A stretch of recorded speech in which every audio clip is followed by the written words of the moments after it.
What's up, guys? JP back at you once again, bringing you guys day number 17 in my 6th annual 31 Days of Horror. This is a series in which we watch and review 31 horror films in 31 days, all during the month of October, leading right up to Halloween. And continuing along here, I decided to hop on Netflix and check out their second Netflix horror exclusive of the month of October. The first one was Gerald's Game, which I did a review on during the 31 days. Check that out if you haven't. This film is titled The Babysitter, and it's from 2017, and it's a Netflix exclusive, like I said. So this film follows Cole, who is bullied, picked on, harassed daily. He's kind of a nerdy kid, a kind of a pansy, if you will. And he still has a babysitter. I believe he's 12 going on 13, and his babysitter is named B, and she is really, really cool. Like, she is not a jerk to him. She defends him. She builds his confidence. She, genuinely has a friendship with him. And Cole really likes B because it's pretty much one of his only friends. He does have a friendship with the neighbor girl across the street as well. And basically, this film follows him deciding to stay up late after he is supposed to be in bed to see what B actually does once he's asleep, see if she invites any boys over and things like that. And he basically stays up, and it also happens to be the same night that something bad happens. So I'll kind of leave the plot at that. I don't really want to go into it too much more because there are definitely spoilers that could be had if I talk about it any further.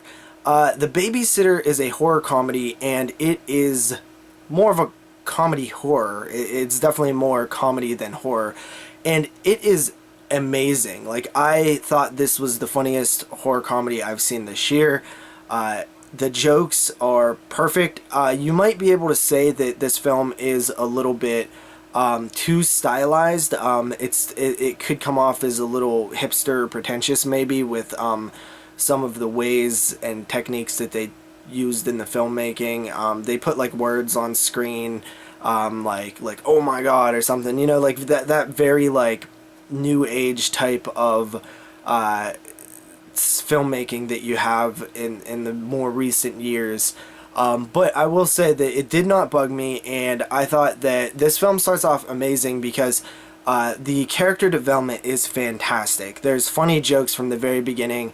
You instantly feel for this Cole character, and you instantly really love this B character because of the way that she handles Cole. Like, she doesn't treat him as a child, she treats him as a younger person, and she has a great relationship with him. They have a very legitimate looking friendship, and it's a very well developed relationship at the very beginning of the film. Like you get it right away.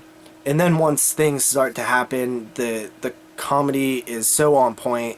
I normally do not love horror comedies, but I thought this one killed with some of these moments. Like, I literally laughed out loud multiple times while watching this, and I'm not known to do that. Like, I don't laugh out loud a lot when I watch movies. If I'm watching them alone, I normally just like chuckle or something like that, but I actually like laughed. And to me, that is very successful horror comedy. Like, I don't even want to talk too much about this one because there's so much stuff that you can give away. But it was a lot of fun. It really was. And I thought it was very satisfying with the way that the story unfolded. And honestly, comedy aside, the story is good. Like, it's a little ridiculous and unbelievable.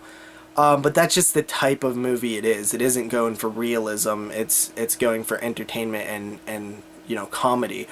So it's not very realistic, but I still very much enjoyed the way that the film unfolded. Like, characters are doing things that no normal person would do, no crazy person would do, nobody would do. The way they talk and communicate with each other is just pure fantasy, but it is very entertaining fantasy. So I'm coming in at an 8.5 out of 10 on The Babysitter.